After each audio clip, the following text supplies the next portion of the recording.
இன்று நான் கர்த்தருக்குள் மகிழ்ச்சியா இருக்கிறேன். ஆனால் மரண பரியந்தம் அப்படி இருப்பேனா, நடுவில் விழுந்து விடுவேனா என்ற சந்தேகத்தோடு இருக்கும் ஆத்மாவே, இன்று கர்த்தர் உங்களுக்கு சொல்லுவது சங்கீதம் 48:14. இந்த தேவன் என்றென்றைக்கும் உள்ள சதா காலங்களிலும் நம்முடைய தேவன், மரண பரியந்தம் நம்மை நடத்துவார். தாவீதுக்கு எத்தனையோ விதமான தொந்தரவுகள்.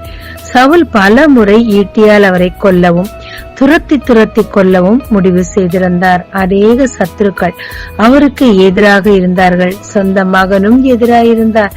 உயிர் தப்பு காட்டு வழியாய் ஓடியும் போனார். அவர் முடிவு பரியந்தம் வருவாரா அவருக்கு தெரியாது. ஆனால் தேவனை நம்பிக்கொண்டிருந்தார். எல்லா சூழ்நிலையிலும் தேவன் மேல் பற்றுதலாய் இருந்தார். தேவன் அவரை மரண பரியந்தம் முதிர் வயது வரை அவரை நடத்தினார். கர்த்தருக்குள் இருக்க வேண்டியது மட்டும்தாங்க நம்முடைய கடமை. முடிவு வரைக்கும் நடப்போமா நடக்க வேண்டாமா அந்த பயம் நமக்கு வேண்டாம். விசுவாசத்தை ஆரம்பித்தவர் அந்நாள் பரியந்தம் அதை காத்துக்கொள்ள வல்லவராயிருக்கிறார். நமக்கு ஒரு செய்கை அவர் செய்ய ஆரம்பிச்சிட்டாருன்னா பாதியில விடவே மாட்டாரு. முடிவு பரியந்தம் அதை அவர் கொண்டு வந்து சேர்ப்பார்.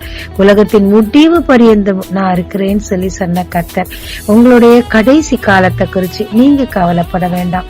நீங்க எப்படி நடக்கிறீங்களோ அப்படியே நடங்க. முடிவு பரியந்தம் இன்று உங்களை நடத்துகிறவர் கடைசி வரைக்கும் நடத்தி ஜெயமாய் நடத்துவார். ஜெபிக்கலாமாங்க. தேவரீர் எனக்கு நடக்க கற்றுத்தாரும். ஒவ்வொரு நாளும் உம்முடைய கரத்தை பிடித்து நடத்தி கொண்டிருக்கிறேன் அப்பா. நான் விழுந்தாலும் எழுந்தாலும் உம் அருகில் தான் இருக்கிறேன். தேவரீர் நீர் என்னை நடத்துகிறீர். இன்று மட்டுமல்ல, மரணம் மட்டும் என்னை நடத்துவீர் என்று நம்பி உம்மை துதிக்கிறேன். நீதிமான் 7 முறை விழுந்தாலும் எழுந்து கொள்வான் என்று சொன்னீரே. என்னையும் திரும்ப திரும்ப எழுப்பி நடத்துகிற தயவுக்காக உமக்கு நன்றி. இயேசு மூலம் பிதாவே, ஆமென். இயேசு கிறிஸ்துவின் நாமத்தில் இந்த நாளில் உங்களை ஆசீர்வதிக்கும் ஜீசஸ் விஷன்.